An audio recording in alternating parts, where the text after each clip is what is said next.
মৰমৰ ছাত্ৰ ছাত্ৰীসকল, আজি তোমালোকক মোৰ আন এটা ভিডিঅ'লৈ স্বাগতম জনাইছোঁ।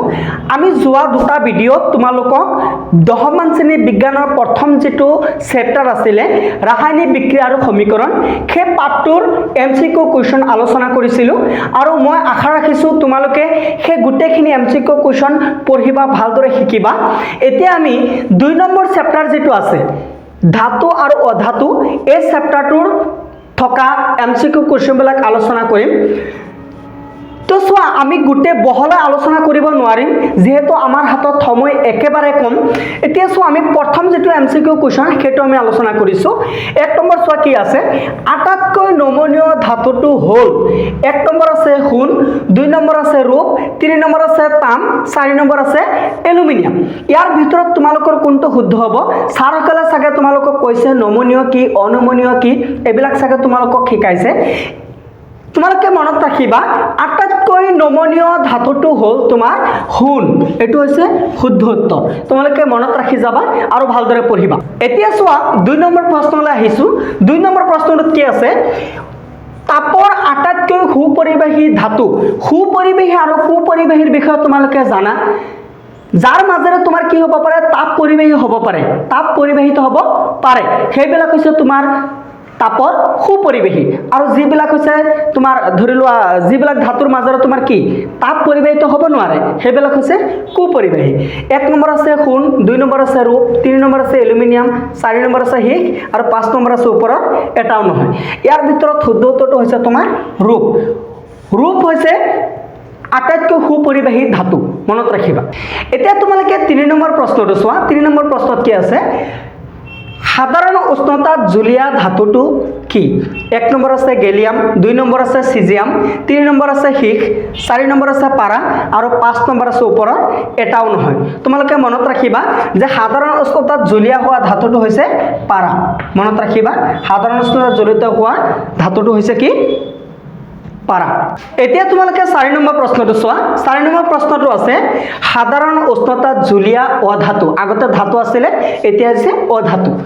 তোমালোকক ধাতুৰ বৈশিষ্ট্যবিলাক শিকিবা। আচলতে ধাতু এটা হ'বলৈ তাৰ কি গুণাগুণ হ'ব লাগে সেইবিলাক কিতাপত ধুনীয়াকৈ দিয়া আছে, তোমালোকে পঢ়ি ল'বা।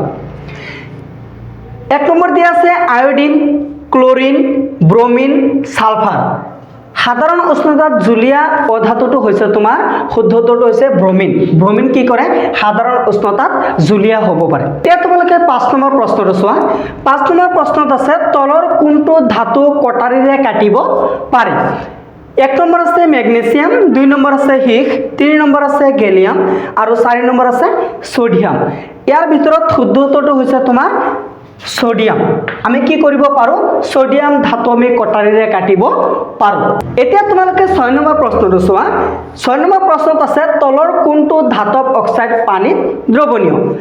1 নম্বৰ চোৱা আছে Na2O, 2 নম্বৰ আছে Fe2O3, 3 নম্বৰ আছে CuO আৰু 4 নম্বৰ আছে PbO। ইয়াৰ ভিতৰত তোমালোকৰ শুদ্ধ উত্তৰটো হৈছে ছডিয়াম অক্সাইড। 1 নম্বৰটো হৈছে শুদ্ধ উত্তৰ। এতিয়া তোমালোকে 7 নম্বৰ প্ৰশ্নটো চোৱা। তলৰ কোনটো ধাতুৱে অক্সিজেনৰ লগত তীব্ৰভাৱে বিক্ৰিয়া কৰে? 1 নম্বৰ দিয়া আছে ছডিয়াম, 2 নম্বৰ দিয়া আছে আইৰণ, 3 নম্বৰ দিয়া আছে কপাৰ, 4 নম্বৰ দিয়া আছে চিলভাৰ। তোমালোকে মনত ৰাখিবা যে ছডিয়াম ধাতুৱে অক্সিজেনৰ লগত তীব্ৰভাৱে বিক্ৰিয়া কৰে। এতিয়া তোমালোকে 8 নম্বৰ প্ৰশ্নটো চোৱা। 8 নম্বৰ প্ৰশ্নত কি আছে, তলৰ আটাইতকৈ সক্ৰিয় ধাতুটো হ'ল 1 নম্বৰ আছে সোণ, 2 নম্বৰ আছে পটাছিয়াম, 3 নম্বৰ আছে এলুমিনিয়াম আৰু 4 নম্বৰ আছে ছডিয়াম। ইয়াৰ ভিতৰত আটাইতকৈ সক্ৰিয় ধাতুটো হৈছে তোমাৰ পটাছিয়াম। মনত ৰাখিবা কি? পটাছিয়াম। এতিয়া তোমালোকে 9 নম্বৰ প্ৰশ্নটোলৈ চোৱা। 9 নম্বৰ প্ৰশ্নত আছে সালফাইড আকৰৰ পৰা ধাতু নিষ্কাশন কৰোঁতে আকৰটো ধাতৱ অক্সাইডলৈ পৰিৱৰ্তন কৰা হয়। এই পদ্ধতিক কোৱা হয় দগ্ধীকৰণ, শোষণ, বিজাৰণ, তাপজাৰণ। তোমালোকৰ কিতাপত ডাইৰেক্ট লিখা আছে যে এই পদ্ধতিক কি বুলি কোৱা হয়? তাপজাৰণ পদ্ধতি বুলি কোৱা হয়। মনত ৰাখিবা। এতিয়া তোমালোকে 10 নম্বৰ প্ৰশ্নটোলৈ চোৱা 10 নম্বৰ প্ৰশ্নত আছে কাৰ্বনেট আকৰক ধাতব অক্সাইডলৈ ৰূপান্তৰিত কৰা প্ৰক্ৰিয়াটোক বা পদ্ধতিটোক কি বুলি কোৱা হয় 1 নম্বৰ আছে তোমাৰ দগ্ধীকৰণ 2 নম্বৰ আছে তাপজাৰণ 3 নম্বৰ আছে বিজাৰণ আৰু 4 নম্বৰ আছে শোষণ এতিয়া ইয়াৰ ভিতৰত তোমালোকৰ কিতাপত চাবা পঢ়িলে পাৰিলাহেঁতেন একদম ডাইৰেক্ট দিয়া আছে যে কাৰ্বনেট আকৰক ধাতব অক্সাইডলৈ ৰূপান্তৰিত কৰা পদ্ধতিটোক কোৱা হয় দগ্ধীকৰণ প্ৰক্ৰিয়া হয়নে দগ্ধীকৰণ প্ৰক্ৰিয়া বুলি কোৱা হয় এতিয়া তোমালোকে চোৱা 11 নম্বৰ প্ৰশ্নটো চোৱা উচ্চ সক্ৰিয় ধাতুৰ নিষ্কাশনৰ বাবে তলৰ কোনটো পদ্ধতি ব্যৱহাৰ কৰা হয় 1 নম্বৰ আছে কাৰ্বন বিজাৰণ 2 নম্বৰ আছে বিদ্যুৎ বিজাৰণ 3 নম্বৰ আছে প্ৰতিস্থাপন আৰু 4 নম্বৰ আছে জাৰণ তোমালোকে মনত ৰাখিবা যে উচ্চ সক্ৰিয় যিবিলাক ধাতু আছে এইবিলাক নিষ্কাশনৰ বাবে বিদ্যুৎ বিজাৰণ পদ্ধতি ব্যৱহাৰ কৰা